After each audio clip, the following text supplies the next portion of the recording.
Makeup ভিডিওতে এত ভালোবাসা দাও, আমি আবার চলে এলাম নতুন একটা মেকআপ ভিডিওর সাথে। আমার গলাটা দেখে বুঝতেই পারছো কতটা গরম পড়েছে। প্রথমে ফ্রিজ থেকে বের করে নিলাম ঠান্ডা ঠান্ডা টোনার, তারপরে বায়োটিকের ময়শ্চারাইজার ইউজ করলাম। এটা মাখার পর আমার স্কিন গ্লো করতে শুরু করে। তারপরে মেবলিনের কনসিলার ইউজ করলাম, বিউটি ব্লাইন্ডার দিয়ে ভালো করে ব্লেন্ড করে নিলাম। তারপরে ল্যাকমির ফাউন্ডেশনটা পুরো মুখে অ্যাপ্লাই করলাম। তারপরে আই মেকআপ করে নিলাম। আই মেকআপ করতে আমার খুব ভয় লাগে, যদিও আবার ভূতের মতন দেখতে লাগে, তখন কি হবে। আইলাইনারটা একটু আলাদা করে পরেছি আজকে, তোমরা নোটিস করতে পারছো। কাজলটা নিলাম জুডিও থেকে, আর লিপস্টিকটাও জুডিও থেকে কেনা, যেটা আমি ব্লাশ হিসেবে ইউজ করেছি।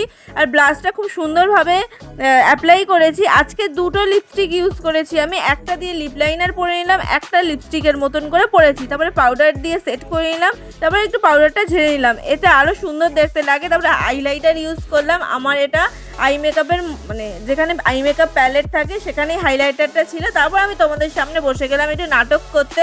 তারপরে আমি রিং পরে নিলাম, কানের পরে নিলাম, এই শাড়িটার সাথে যাচ্ছিল। আচ্ছা বলো তো আমার নাটকটা ঠিক কেমন লাগছে? সবাই আমাকে কমপ্লিমেন্ট ভালো ভালো দিয়েছে নাকি শাড়িটা আমার গায়ে নাকি খুব মানাচ্ছে। আবার একটা নতুন ভিডিওর সাথে দেখাবে।